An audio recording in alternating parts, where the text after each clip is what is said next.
Hey, this is Geoff here. Welcome back to episode 2 of I Wrote a Song. And today I want to discuss our next single from the album, which is called I Got My Back to the Wind. And I want to delve in and discuss some of the approaches I did to writing the song and why I wrote the song.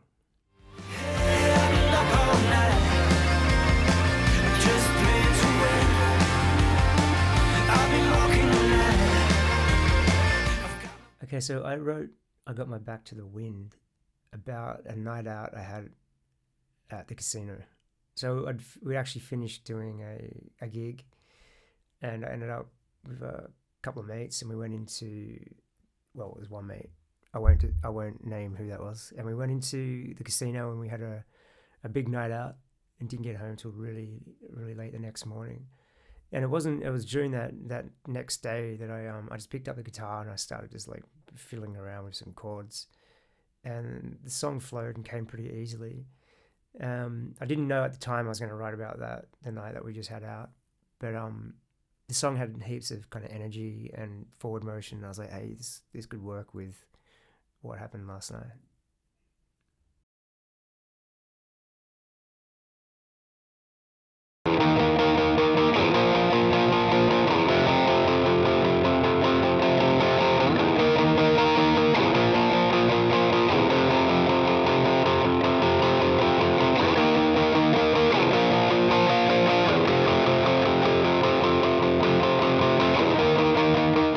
The lyrical content was definitely about my experience, but I wanted to enhance that with this kind of like, anybody who's had a few drinks and they're out in an environment where there's so much stimulus, you kind of almost become another character.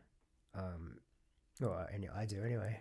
And I just remember like just being in that moment of walking around and you've got a few, drinks, and you kind of go, well, there's nothing I can't do. I can gamble. I can just, it's kind of like you're in that free spirit moment. And I wanted to capture that in the lyrics about somebody, like a character who is just walking around. There's nothing that can go wrong. Just throw some dice on a roulette wheel and it comes up in his favor, and he's like, turns, and there's like maybe he's a single freewheeling guy and there's girls there ready to party with him, and it's just all it's all flowing perfectly well for him. And then he kind of goes through the night in that state and then into the early hours of the morning. So that's when I was writing it. That was the clear picture I had of this kind of like almost like a guy like the Hangover movies, kind of that kind of vision in my head of the direction of the character. Yeah, so obviously the character in I Got My Back to the Wind is on a high and he's doing pretty well.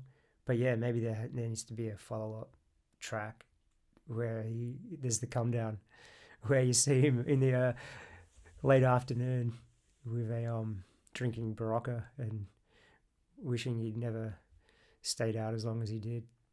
I mean, it'll have to be a ballad, right?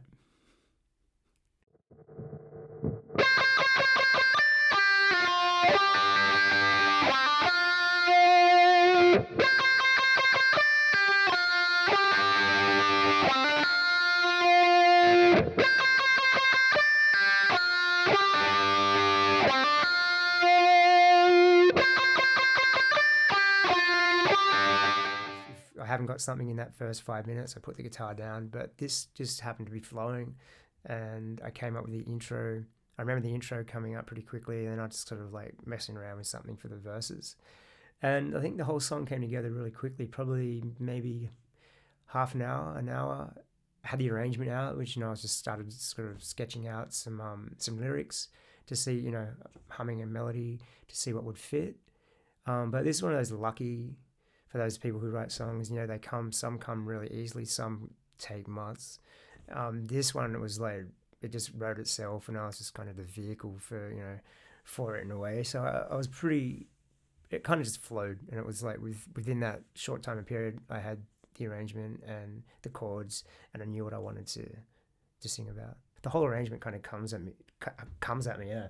So it's like coming at me, and I'm like, shit, I've got to get, some days it's like, man, I've got to get this down. And that lead guitar part that you hear throughout the whole song was actually in my in my consciousness when I wrote the song. So the first part, when it opens up, I was like, yeah, that needs this kind of like a really strong hooky riff. And I had an idea I kind of sometimes I hum it in my head while I'm songwriting, like writing the song at the start of what I want the guitar to sound like.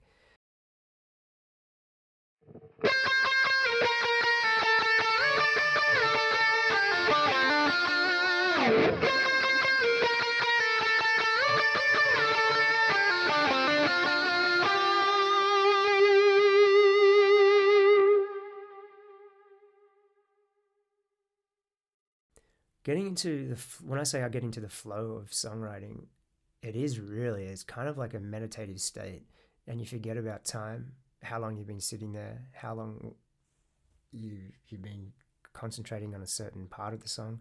You forget everything around you. Like somebody will walk into the room and I'll be like, whoa, and I'll be like, where am I? What have I been doing for the last, how long have I been sitting here for?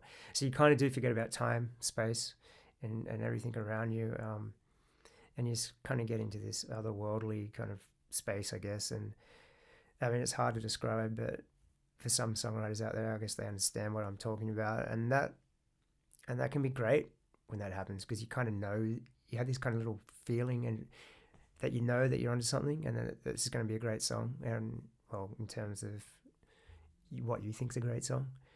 And yeah, so you get into that real kind of energy, and it just kind of comes out easily. Sometimes when you're not in that state, it feels like you're fighting it, and that's when I put down the guitar and I'm like, I can just know something's not going to happen, or like I'm trying to find something instead of I've already found it, and that can sometimes wear you out. So I'm just like, oh, look, I think for every song I've written, there's probably been about 5 that I tried to write before it just didn't happen, didn't get to that point.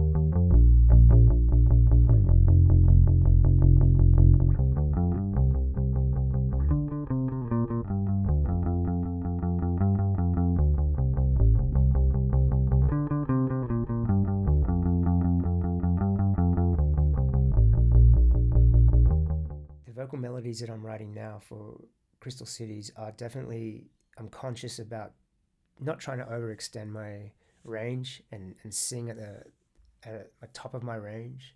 I just want to feel comfortable and let the music kind of be the vehicle for the energy in a way, and then the vocals kind of just, I kind of want them to be just easy, kind of dreamy kind of state.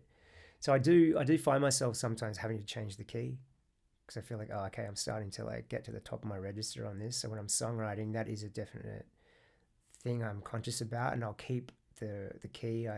There's a song I'm working on at the moment, and I've brought it down like a tone, just to be able to keep the vocal range in the choruses usually that sound like it's just effortless, so I don't have to strain to get the message across in the chorus.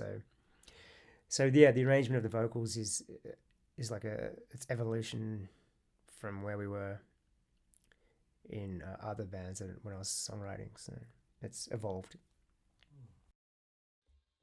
Hey, I've been up all night, I'm just playing to win. I've been walking the line, I got my back to the wind. I've been up all night, I'm just playing to win. I've been walking the line, I've got my back to the wind. The guitar solos, I mentioned before, I have this thing in my mind I hear already, but the guitar solos, that's not one of them. That is always an improvisation. So, and that's always the last thing I think about. I love guitar and I love playing, but for me, guitar soloing is just like I don't know. It's not my thing. I don't really think of it as like that's who I am. But I like, I like soloing. So the guitar solo on this one was just a matter of like looping that section, grabbing my guitar, and just doing some improv.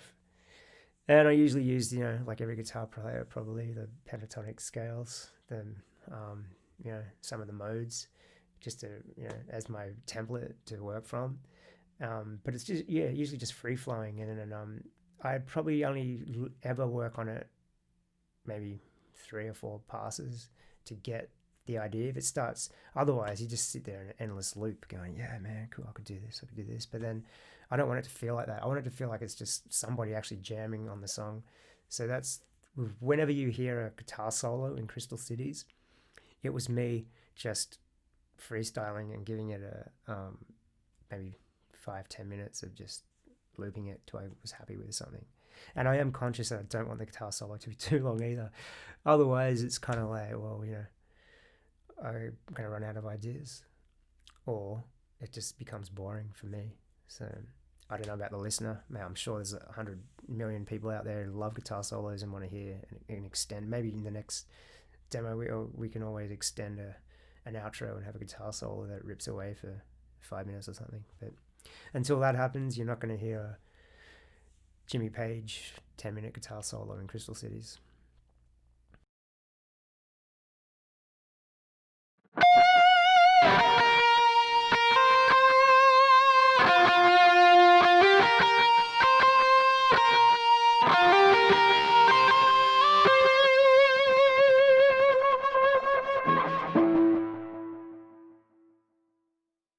My Back to the Wind sounds like a bit more of a fun, easy kind of flowing track, maybe because it's in more of a major key than the other tracks. But it does, it has that kind of, and I think it ties in with the experience that I mentioned before about the whole casino vibe. If you ever go to a casino and there's just this whirlwind of stimulus coming at you, you've got like lights and roulette wheels going around and drinks and people betting and this whole thing going on. For me, that song is that kind of like energy that just flows, and I think that's how it connected to that experience, is that the song was flowing to me and it was easy to write, and it just had that connection of that kind of physical emotion that you have when you're at a casino.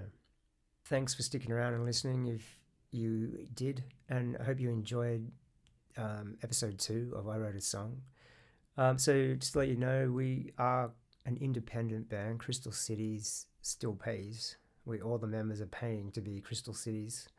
So everything that we do, everything you hear, is done 100% by us, and it's a passion, and it's you can be assured that whatever you hear, there's been no other input into it besides the 3 guys in the band. And that's kind of the way we want to work with it as well. Like having complete 100% control over your art is great, but as you all know, if you're a musician, it's costly. If you did enjoy the episode and you enjoy our music and you feel like making a donation to Crystal Cities to help us continue creating our art and these episodes, it would be highly appreciative. You can be rest assured that all donations will go towards creating more music, more content. There will be a link below here that you can click and make a small donation or a large donation. It's up to you. No amount is too small or large. If you do want to join up and be a VIP member of the band, you can go to our website, put your email in, become a VIP member, and we will send you previously unreleased tracks before they are released, and you can get some merch, behind the scenes footage. There's a whole lot of stuff you can get there if you go in, and we won't spam you, we promise. We'll just have your email for the rest of your life. No, but we will. You will get to see a lot more before anyone else does. So it's definitely worth it. And we have a lot more content coming your way that we're going to be releasing in the next few months from the next album. If you haven't, also hit the subscription button, go subscribe, and you'll be able to keep up to date with all our YouTube, Facebook, Instagram, etc., etc. Until next time, thanks again for listening, and we'll chat soon.